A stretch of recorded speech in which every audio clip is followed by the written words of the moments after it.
लाल जी ने बोला,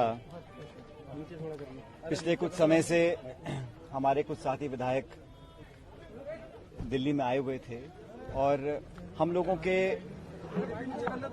सरकार के और संगठन के कई सारे ऐसे मुद्दे थे जिसको हम रेखांकित करना चाहते थे।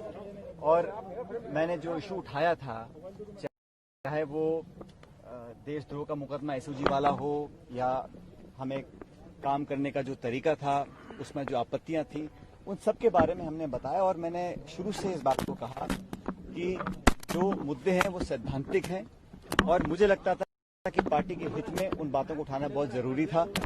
अपनी बात हम लोगों ने रखी। इस पूरे प्रकरण के दौरान बहुत सी बातें कही गई, चलाई गई और बहुत कुछ मुझे भी सुनने को मिला।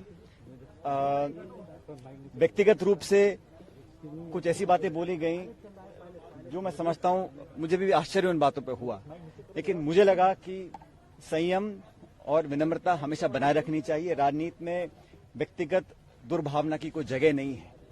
हम लोगों ने, सभी लोगों ने मिलकर 5 साल तक मेहनत कर राजस्थान में कांग्रेस की सरकार बनाई थी और उस सरकार में हम सब भागीदार हैं। लेकिन जब मुझे लगा कि इन बातों में जहां पर मुझे आपत्तियां थी या जहां पर मुझे लगा कि अपनी बात रखना बहुत जरूरी है, तो कांग्रेस के समक्ष मैंने उस बात को रखा।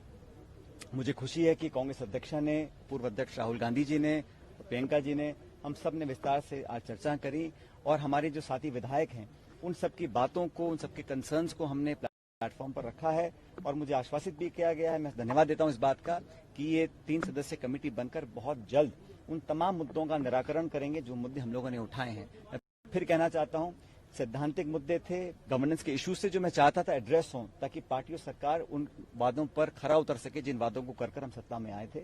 और पार्टी पद देती है, पार्टी पद ले भी सकती है।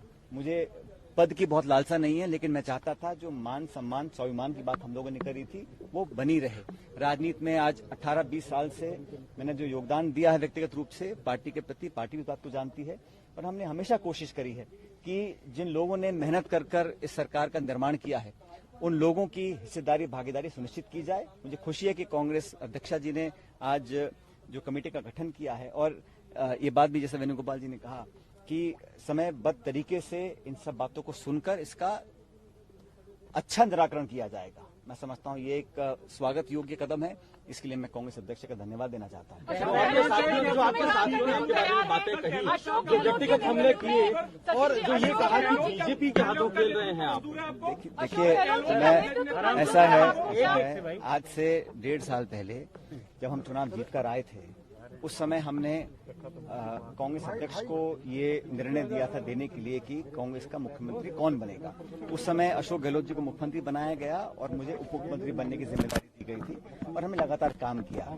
और मुझे लगा कि इन 1.5 साल में जो मेरा अनुभव रहा वो मैं कांग्रेस का आलाकमान तक लेकर जाऊं और मैंने सारी बातें कही हैं। वो आज मैं इस प्रेस या मीडिया के माध्यम से बोलना नहीं चाहता हूं, लेकिन वो सारी बातें मैंने बताई हैं और मुझे लगता है कि समस्या का समाधान होगा, क्योंकि जो सरकार ने और पार्टी ने वादे किए हैं वो निभाने बहुत जरूरी हैं।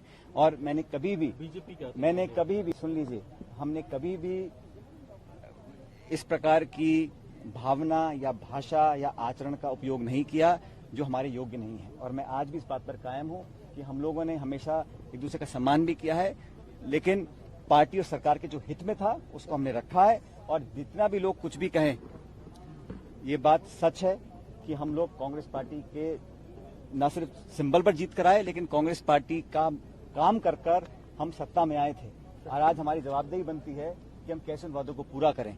इसलिए मेरा आज ये जो आज हम लोगों ने अपनी बात रखी, सभी विधायकों ने रखी, हम सब मिलकर यहाँ पर आए थे। मैं धन्यवाद देना चाहता हूँ सभी विधायकों का कि इन्होंने बड़े एक खुले माहौल में बेबाकी से अपनी बात को रखा, उसका संज्ञान भी पार्टी ने लिया है। और मैं धन्यवाद देना चाहता हूँ प्रियंका जी का, जिन्होंने समय निकालकर आज हम सबसे बात करी, अलग अलग सब बातों को सुना और मुझे लगता है कि बहुत जल्द समस्या का समाधान।